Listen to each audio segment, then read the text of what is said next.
siapkannya ya. Oke. Siap, gerak. Beri salam.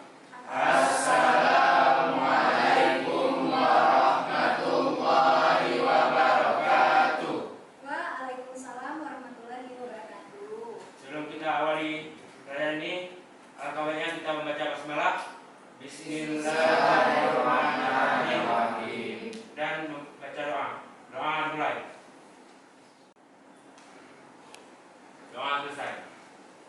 Ya, baik ya. Alhamdulillah ya, luar biasa. Ibu sangat senang hari ini, Ibu sangat berbangga hari ini ya, luar biasa anak-anak Ibu sudah memiliki tanggung jawab yang tinggi ya. Ketika pergantian jam langsung menuju ke lab ya, pertahankan dan tepuk tangan dong untuk kita semua. Hebat ya, jadi hal-hal yang baik itu harus dipertahankan dan kalau bisa ditingkatkan ya. Terima kasih anak-anak Ibu ya. Izin Ibu absen dulu ya. Oke. Giska Maulina. Sehat Giska? Alhamdulillah. Ya. Nabila Nadra Divani. Iya. Sani Fawazi. M Jaki Awan. Iya. Eva. Faresa. M Aminu. Hadir, Bu. Hafiz. Hadir, Bu. Kaila Najwa. Hadir, Bu. Iya. Nur Fadila. Hadir, Bu. M Kolis. Hadir. M Iqbal. Balkis. Anindya. Abdurrahim. Hadir, Bu. Fareski. Hadir. Iya.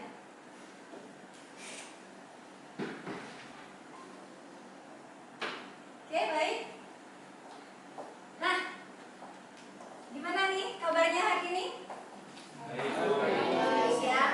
Kira-kira pada tahu nggak nih ngapain disuruh kemari? Ada yang bisa memprediksikan nih di meja sudah ada segala macam. Kalian mau dijadikan apa nih? Kalau minggu lalu kalian jadi detektif, kali ini kalian jadi apa? Ilmuwan ya. Oke, ilmuwan. Oke. Nah, sebagai ilmuwan ya, sebagai ilmuwan tetap harus memperhatikan prinsip-prinsip ilmuwan, terutama ketelitian dan keselamatan kerja di laboratorium ya. Nah, baik anak-anak Ibu ya. Perhatikan, ya Ibu punya apa nih? Ibu punya air putih, Ibu punya betadin. Kalau misalnya betadin ini Ibu masukkan nih ke dalam air putih, kira-kira apa yang bakalan terjadi? Meledak nggak? Jadi apa yang terjadi? Berubah warna ya? Yakin? Yakin berubah warna? Jadi warna apa? Kelihatan? Kelihatan ya? Kelihatan? Ya. Nah, kalau misalnya ada perlakuan berikutnya, kira-kira ini bisa berubah warna menjadi seperti semula tidak ya? Ya? Yakin? Ada yang jawabannya berbeda? Mungkin jika Ibu melakukan sesuatu bisa. Bisa ya? Bisa Ibu jadi pesulap gitu ya? Oke ya, Ibu kasih perlakuan nih ya. Ibu kasih perlakuan. Kira-kira apa?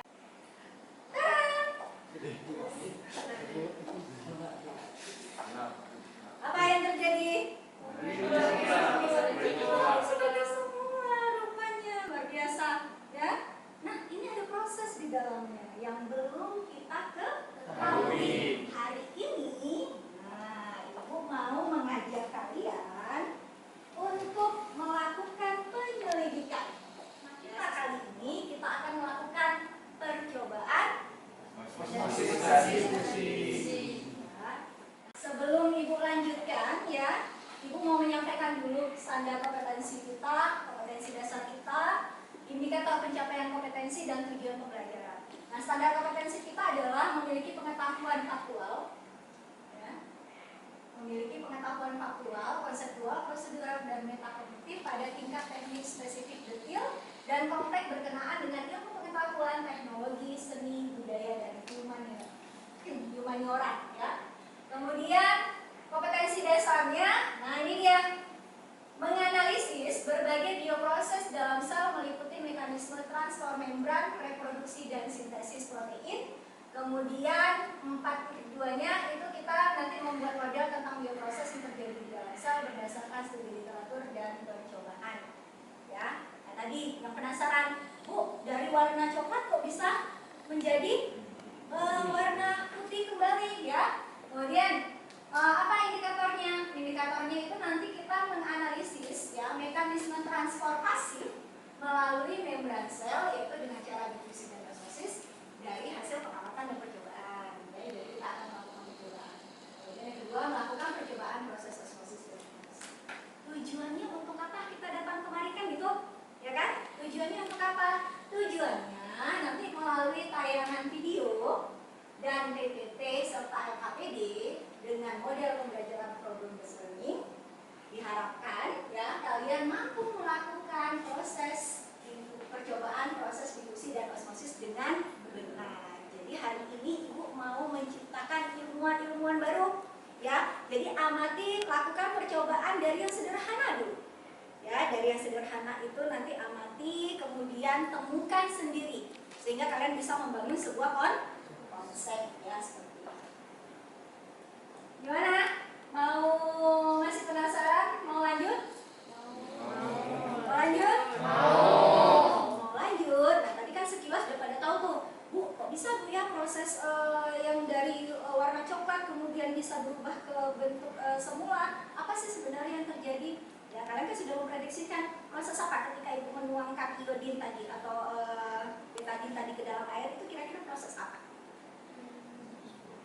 Proses difusi. Kenapa takut? Ya, ilmuwan nggak boleh ragu-ragu ya proses difusi. Jadi Ibu mau tahu dulu, ya, mau tahu dulu kemampuan awal kalian mengenai, ya, kira-kira apa yang terjadi di dalam sel, ya.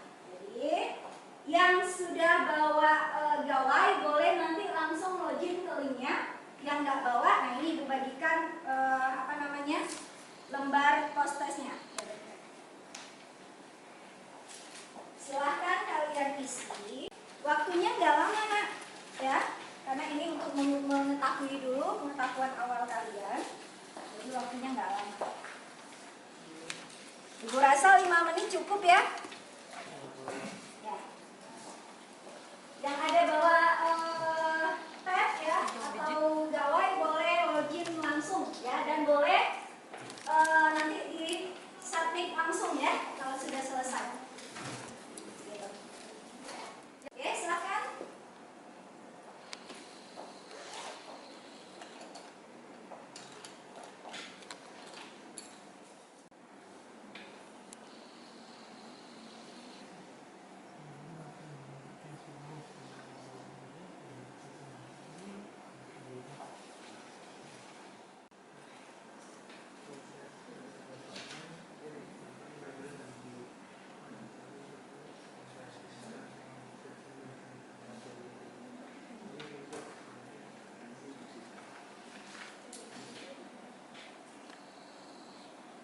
Ya, sudah berhasil submit ya? Ya, alhamdulillah ya. Nadra sudah ya? Nadra sudah berhasil submit. Berapa Nadra? 80. Bagus ya Nadra? Oke, ya. Ya, bagus. Ya.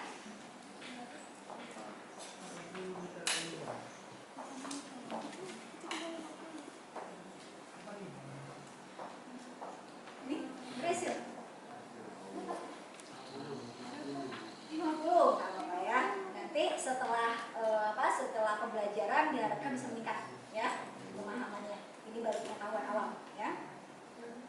Oke, ini alhamdulillah ya. Berarti nanti di kegiatan post testnya itu harus lebih meningkat atau minimal tetap bisa mempertahankan gitu. Ya, Ibu rasa udah pada siap ya? Nah, silakan Abang dikumpulkan lembar post testnya, lembar testnya.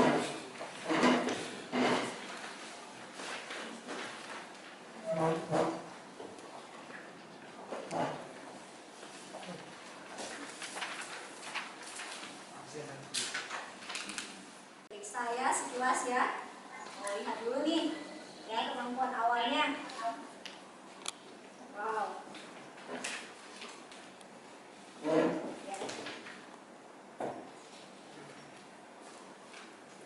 Alhamdulillah, ya. Alhamdulillah sudah memenuhi prasyarat awal. Minimal kalian tahu dulu perbedaan dari konsep inklusi dan osmosis. Ya, kita lanjut. Lanjutnya nih. Lanjut. Oke, ya. Berikutnya.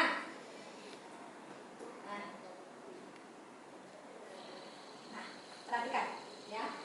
Perhatikan gambar di depan. Nah, kira-kira apa sih yang bisa kalian amati dari kedua gambar ini? Tomat, buah tomat. Oke, kenapa ada tomatnya? Bantu ibu. Kenapa tomatnya? Nah, ini tomatnya kenapa? Satu segar, nampaknya dengan belah kanan agak mengkerut. Oh ya, satu seger ya. Ya, Bu. Di sini kelihatan yang mengkerut ya. Ya, Bu. Nah, ini kira-kira kenapa gitu kan? Nah, begitu. Oke, coba perhatikan. Ya, ibu juga ada buah tomat nih, ya. Nah, ini tomat.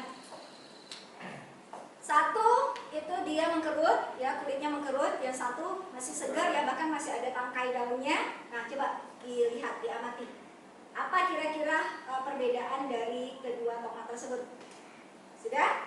Sudah ya. Tapi gue tanya ya, kenapa terjadi perbedaan di kedua jenis tomat tersebut? Sudah? Sudah?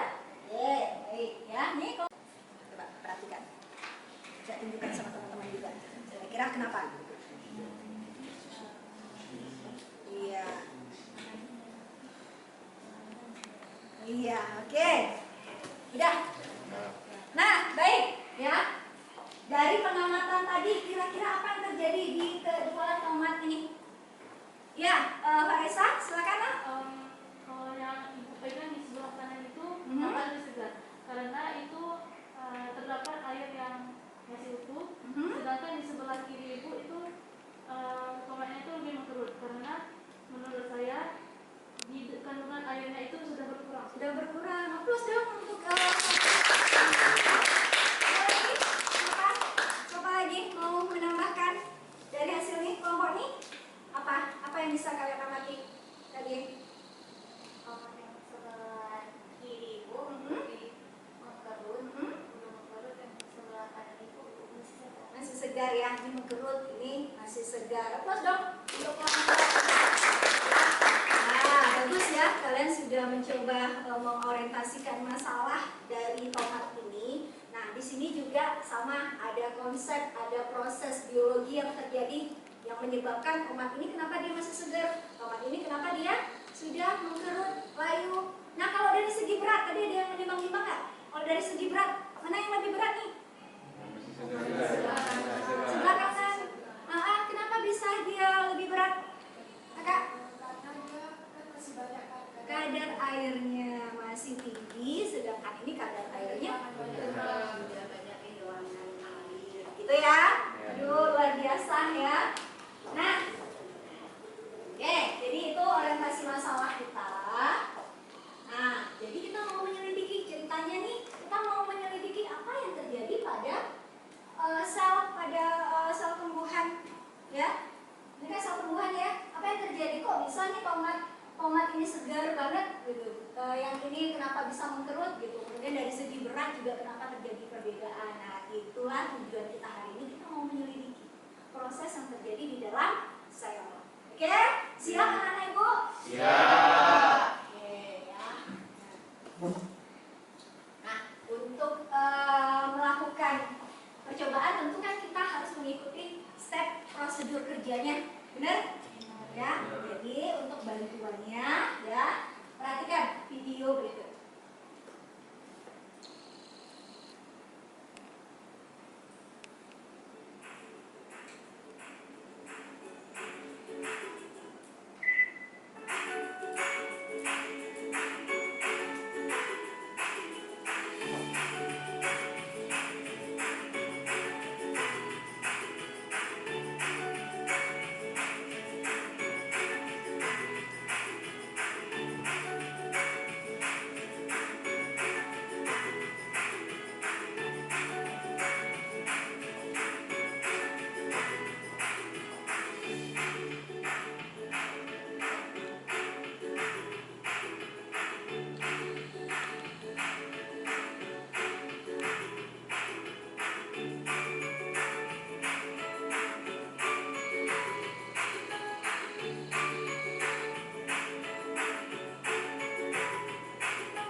berdifusi pada kopi.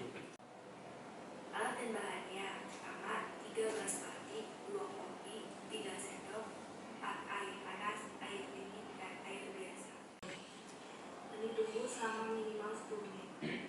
Ini penampakan kopi yang direndam selama 8 menit.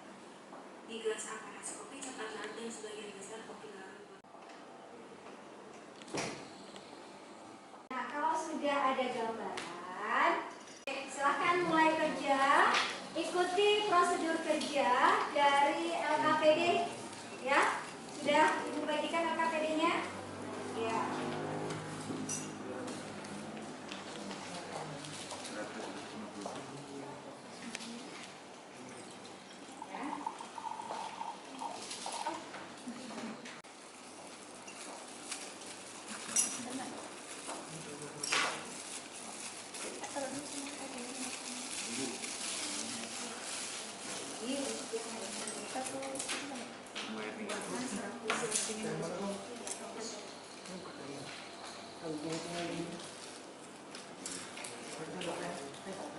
Yang praktek osmosis itu udah tahu ya prosedur kerjanya ya. Jangan lupa melakukan pengamatan awal ya sebagai data awal. Selanjutnya nanti jangan lupa mengukur dan menimbang sel kentangnya.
Nih udah mulai ya.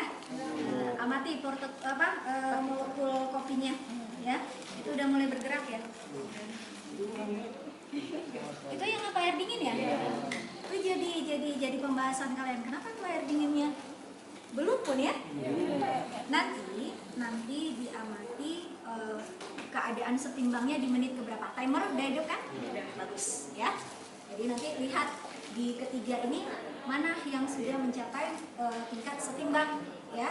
Kemudian amati warnanya ya, yang di LKPD lah ya, amati. Malah yang air dingin sama sekali ya. Itu nanti jadi bahan pembahasan dan ambil kesimpulan ya. Halus ya, ketebalannya. Iya. Nah ini nanti bisa jadi pembanding. Ini kayak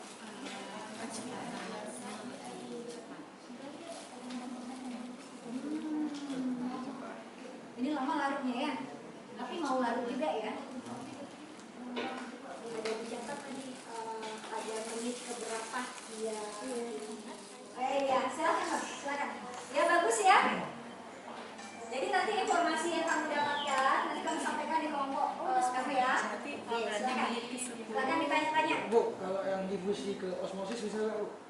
Boleh. Siapa yang mau berkunjung?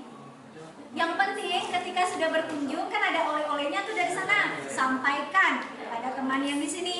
Ya, silakan. Ya, silakan. Mau lihat yang proses osmosis ya.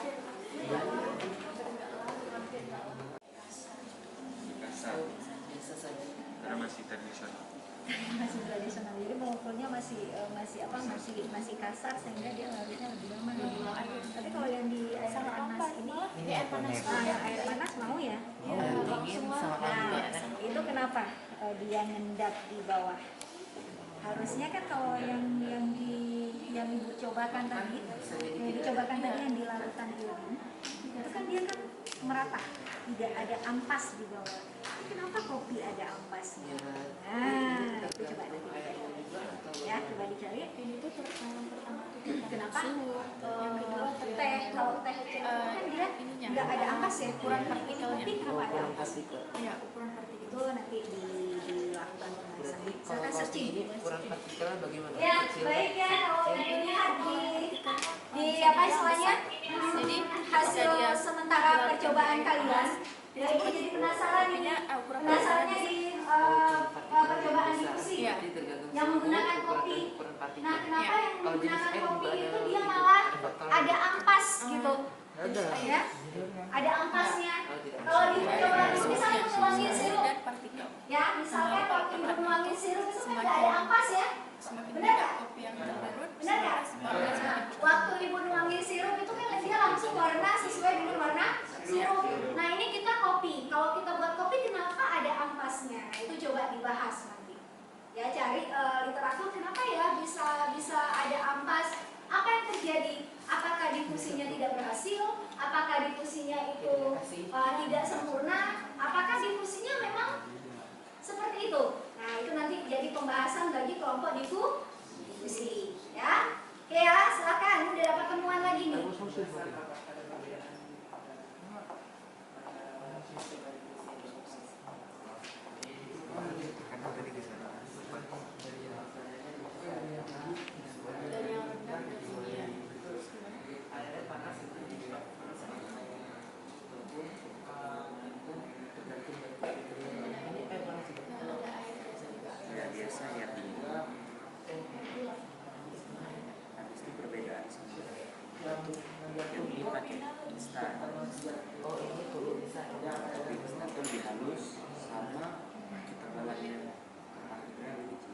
Tergantung jenis kopi juga ada. Berarti selesainya pakai sama ya, pakai jenis kopi.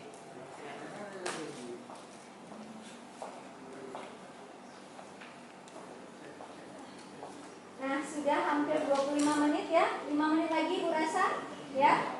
Tepat di 30 menit sudah bisa melakukan analisa dari hasil percobaannya. Ya. Kurang lebih 5 menit lagi.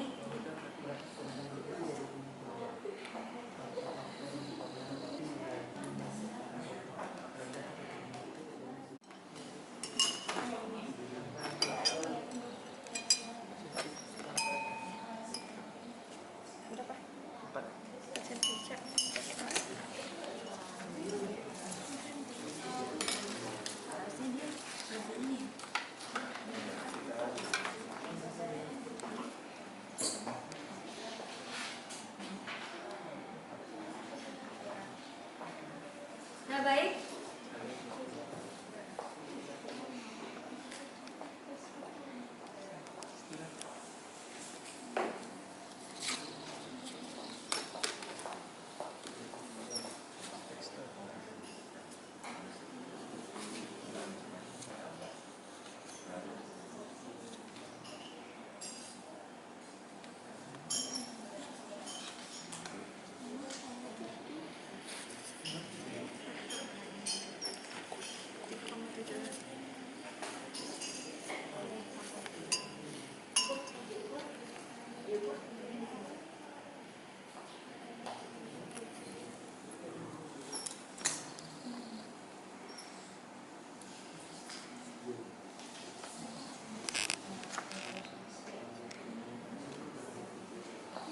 Nah, baik ya.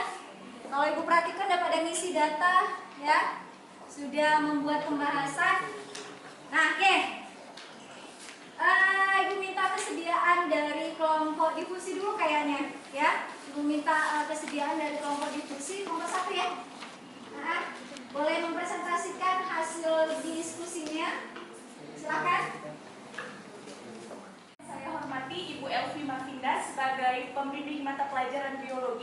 dan yang saya sayangi teman-teman semuanya. Nah, di sini berdirinya saya di sini, saya ingin dalam beberapa menit ke depan ingin menyimpulkan dan memberi penjelasan lebih tentang difusi dan konsep difusi yang telah kami lakukan barusan. Sebelumnya, penjelasan dari difusi adalah peristiwa berpindahnya suatu zat dalam pelarut dari bagian berkonsentrasi tinggi menuju bagian berkonsentrasi rendah. Di sini kami menggunakan 3 gelas. Yang pertama ada gelas A yang berisi air panas, gelas B yang berisi air biasa, dan gelas C yang berisi air dingin.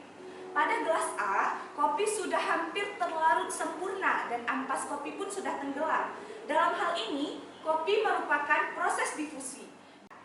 Dan pada gelas B, yaitu yang berisi air biasa, hanya sebagian kopi yang terlarut ke dalam air. Akibatnya, warna tidak sepekat pada gelas A tadi yang berisi air panas. Dan pada gelas C, yaitu air dingin, hanya sedikit kopi yang terlarut dan mengambang di permukaan air karena menggunakan air dingin. Dan ada beberapa faktor yang mempengaruhi cepat lambatnya kopi itu terlarut. Yang pertama, itu bergantung pada suhu ya. Semakin tingginya suhu air, maka kopi akan semakin cepat larut. Yang kedua itu ada ukuran partikel, yaitu ukuran serbuk kopi. Seperti yang telah kelompok 2 lakukan, kami juga melakukan proses difusi tapi dengan merek kopi yang berbeda. Kami melakukannya dengan kopi instan, sementara kelompok 2 melakukannya dengan kopi gayo ya, kopi gayo. Jadi ukuran partikelnya itu lebih kecil. Kopi instan kami memiliki ukuran partikel yang lebih kecil, jadi lebih mudah terlarutnya. Dan kurangnya saya mohon maaf. Assalamualaikum warahmatullahi wabarakatuh. Waalaikumsalam. Oke, baik ya, kelompok 1 tadi sudah menjelaskan tentang konsep difusi yang terjadi pada kopi. Di situ juga dijelaskan tentang faktor-faktornya. Nah, mungkin Ibu mau dari kelompok 2 silakan mempresentasikan hasilnya.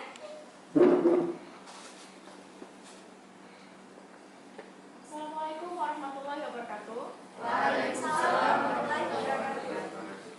Nah, saya mewakili kelompok 2 yang mana kami akan memaparkan hasil pengamatan kami, yaitu kita mulai dari gelas C dulu, yaitu air dingin.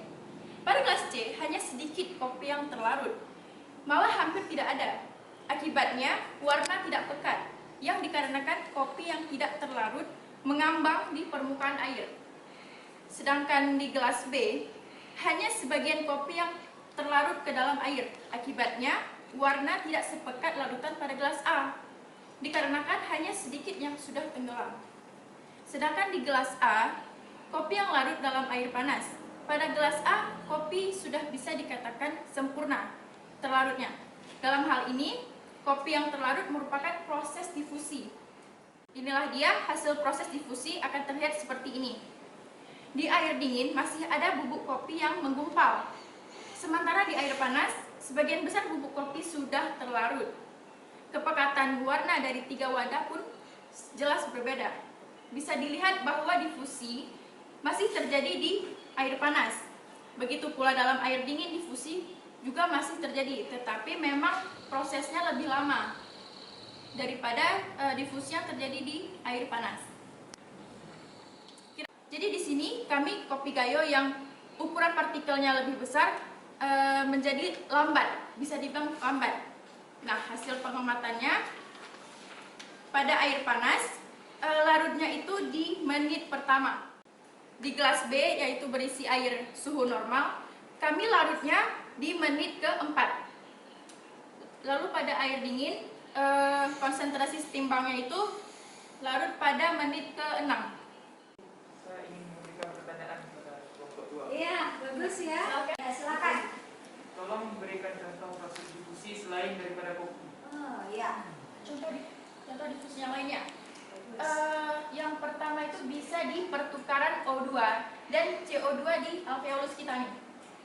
Yang kedua, penyerapan sari-sari makanan di usus halus. Yang ketiga, menyebarnya sirup saat dituangkan ke gelas yang berisi air putih. Itu saja. Tuh ya. Bisa. Dan sebenarnya di ruangan kita juga ada proses difusi loh. Ya, yang mana? Tuh, pengharum ruangan.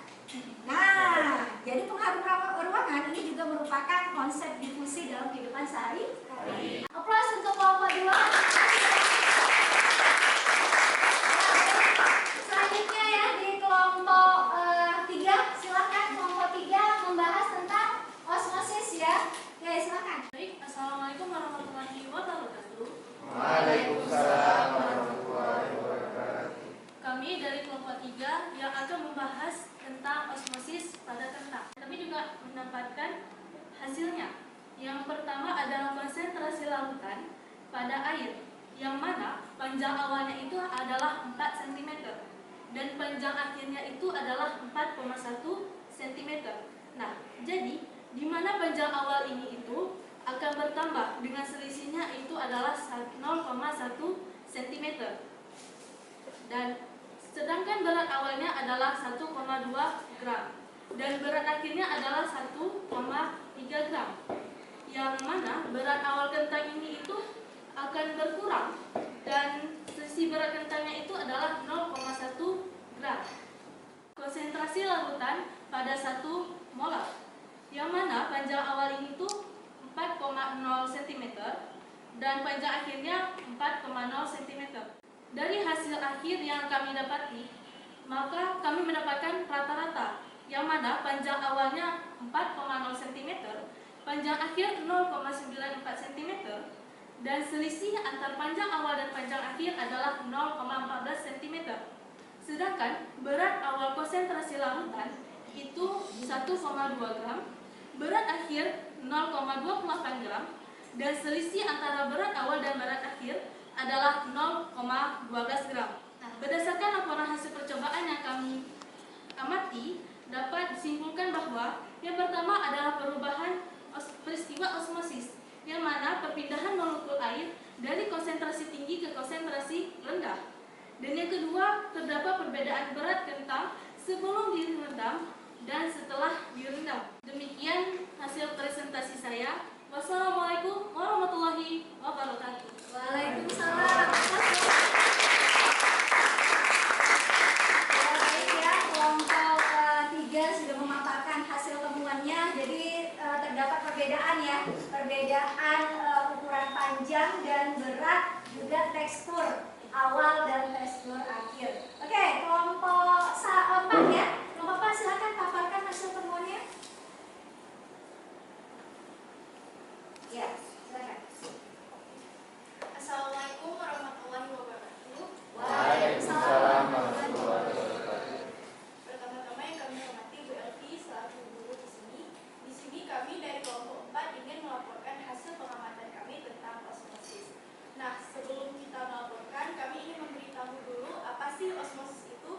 Jadi dari blog yang telah kami dapat, yaitu nugrahpratama21.blogspot.com, osmosis itu pengertiannya adalah perpindahan air melalui membran permeabel selektif dari bagian yang lebih encer ke bagian yang lebih pekat.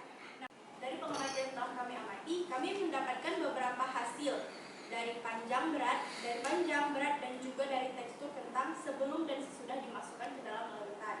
Nah, untuk panjangnya sendiri, untuk konsentrasi larutan yang air saja tidak ada penambahan sukrosa, itu terdapat selisih berat, yaitu bertambah 0,1 gram. Nah, untuk konsentrasi larutan 1 molar, yaitu sukrosanya itu sebanyak 1 molar, terjadi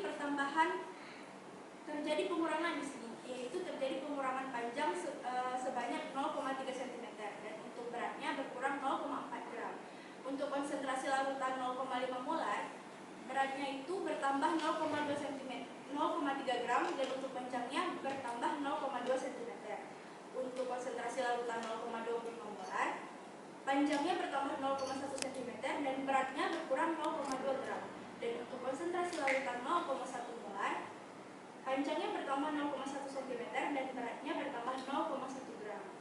Nah, dari hasil yang telah kami dapatkan di sana, kami mendapatkan data bahwa adanya perbedaan berat awal kentang dan berat akhir kentang, di mana kentang yang direndam dalam larutan gula dengan konsentrasi yang berbeda mengalami penurunan berat, yaitu dengan selisih kurang lebih 0,1 gram. Begitu juga dengan panjangnya. Panjangnya itu mengalami penurunan panjang dengan selisih lebih kurang 0,1 sampai 0,2 cm.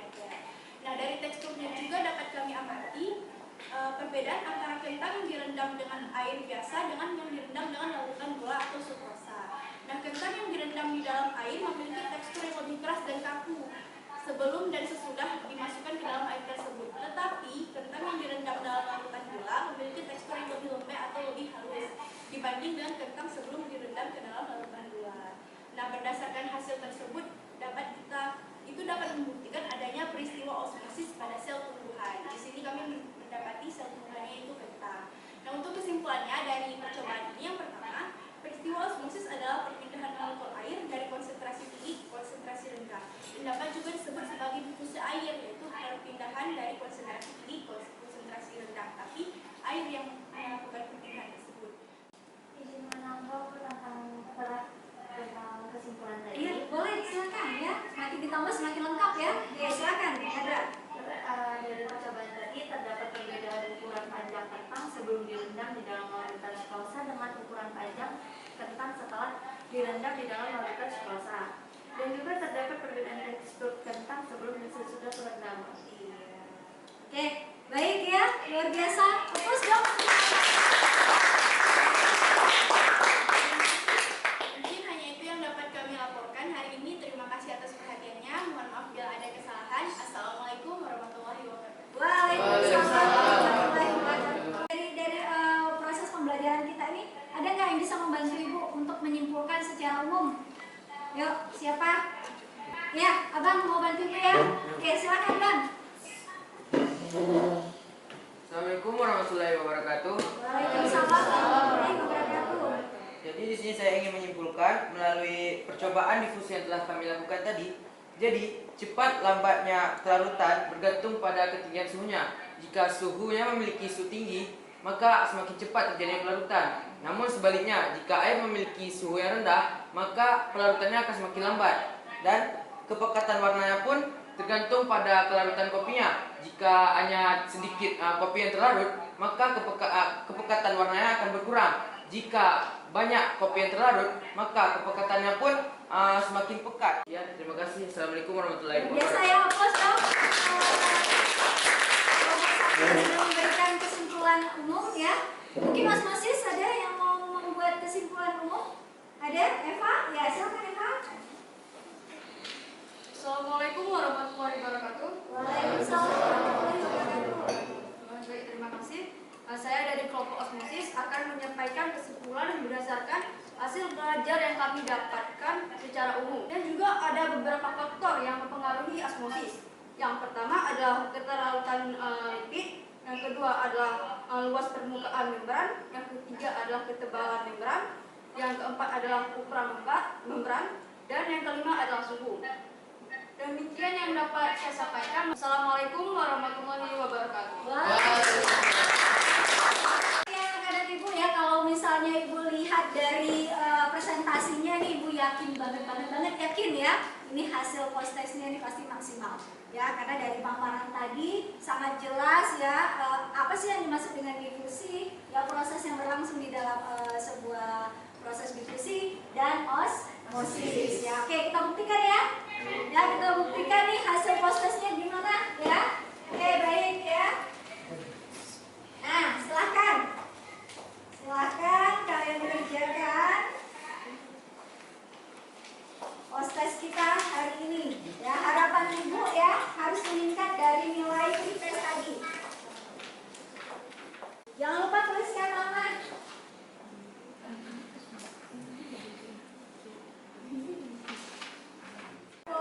Coba gambar post testnya.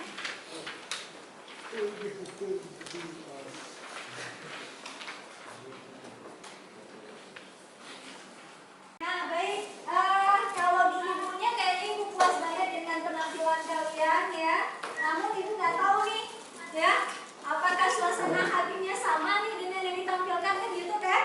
Ya, jadi Ibu mau tahu nih refleksi pembelajaran kita hari ini. Ya, jadi silahkan kalian tempelkan perasaan kalian setelah proses pembelajaran ini. Ya, harapannya ada yang jujur. Ya, jangan takut ini gara-gara Bu Elvi lihat nih perasaan tiba-tiba nanti kalian nggak jujur. Ya, boleh ya? Ya, silakan nanti ditempelkan di sini nanti. Apakah pembelajarannya menyenangkan? biasa saja atau membosankan? Silakan ditempelkan. Oke, dari kelompok 1 silakan ditempelkan perasaan suasana hatinya hari ini. Ya, udah senyum-senyum ya. Tara, kita lihat kelompok 1. Wow ya. Wow, menyenangkan ya. Menyenangkan bagi kacamata silau kayaknya Bang ya. Keren ya, keren. Oke, silakan. Ya, biar cepat dibantu aja. Dibantu aja tempel apa? Tara, oh wow. Ya, ada love-love-nya nih ya. Nah, yang ketiga, Tara, kacamata ada apa namanya tuh? Itu berarti apa? Silau. Saking itu ya, Bu ya. Ya, disebutnya ya. Wow. Oke, baik. Kelompok 4. Yuk.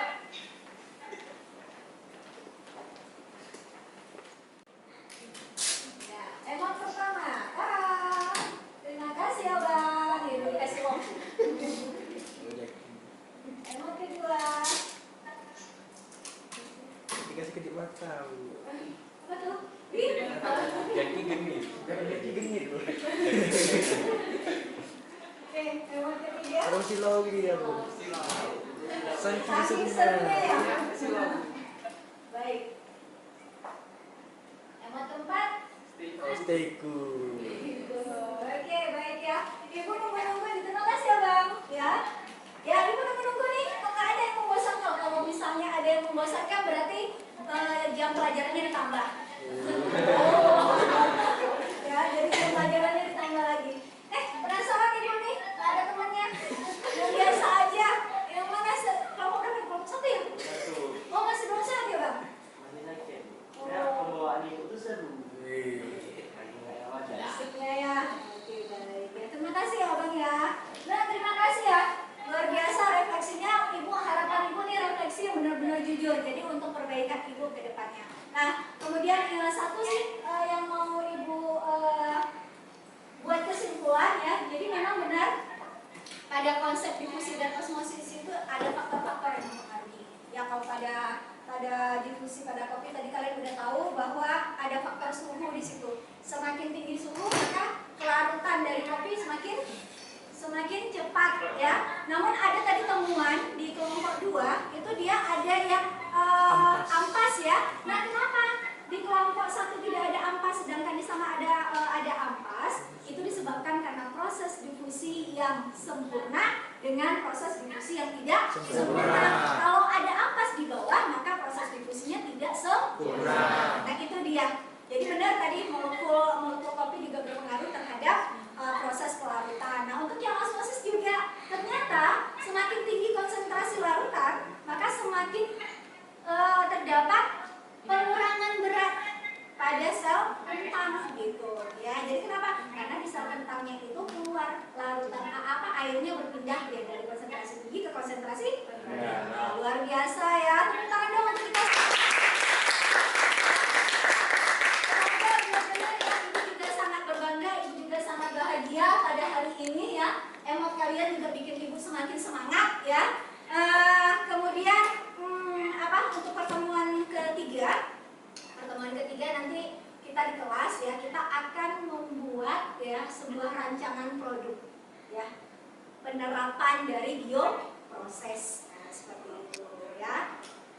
Lihat ya, sebelum ibu akhiri masih ingat yel kita biologi asik, biologi ceria ya. Sekali lagi ya, yel kita biologi asik, biologi ceria. Pembelajaran kita hari ini, ibu minta bantuan ketua kelas, mohon nak pimpin doanya. Oke, untuk menutup pembelajaran kita hari ini, alangkah baiknya kita membaca hamdalah. Alhamdulillah. Semoga pembelajaran hari ini bermanfaat bagi kita semua. Dan